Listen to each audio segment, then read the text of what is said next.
it seems to me to be the most likely framework to get this war over. Yeah.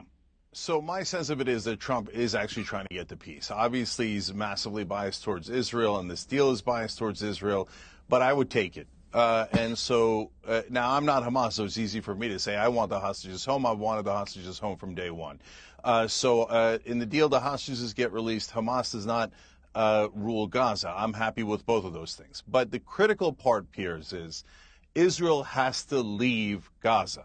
So right now, what they're saying is, we're going to get what we want. We're going to get our hostages back, but we're not going to leave. And they claim they're getting a security perimeter, which is just more land. And I told you from day one, this was never about self-defense. This is about land acquisition. They're trying to build greater Israel. So then Netanyahu says yes to the deal because he has no choice because Trump makes him, which I like. Good job by Trump on that.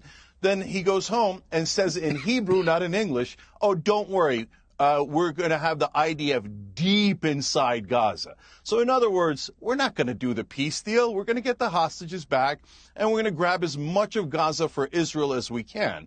So that's the part that I can't stand. If I was Hamas, I'd sign the deal anyway, take Israel's excuse away from them. They've been using the hostages. That's why Netanyahu didn't want the hostages back, because he wanted it as an excuse. But it doesn't really matter, because even if you take that excuse away from him, what he's going to do next is Hamas didn't surrender enough. They didn't turn in enough weapons. I have to murder more Palestinians. I have to ethnically cleanse them more. So when the hostages are returned, Piers, and we come back on here, will you tell all of your Zionist Israeli zealot, yes, okay, you guys betrayed the deal. You were supposed to leave Gaza, and you didn't. So Cenk was right, and all of your critics were right. This was always about stealing Palestinian land.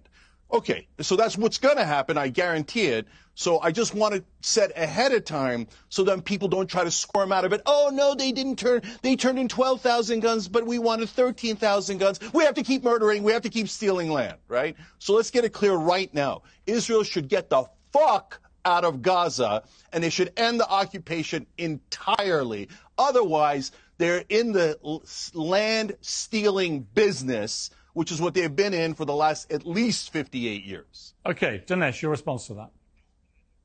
Well, the United States didn't get the F out of Japan after the attack on Pearl Harbor. This was something that the Japanese started, and the United States not only finished it, but after the war, there was denazification, there was a restructuring of Japan. So I'm just saying that when you start a war, it's not going to end your way. And one more thing about what Dinesh said. So look, these guys always say, oh, well, look, there was World War II and we dropped a nuclear bomb. Like, why? But what we were supposed to learn from history. So, yes, the Mongols went into Baghdad and killed 800,000 people, every man, woman, and child, about 1,000 years ago.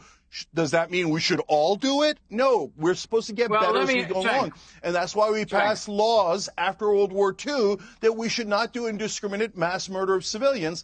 And the only country that doesn't agree, Israel. They're like, no, we reserve the right to do mass slaughter of civilians. That's because they're totally outside of the rule of law. They're a pariah terrorist state, and we've got to stop funding them.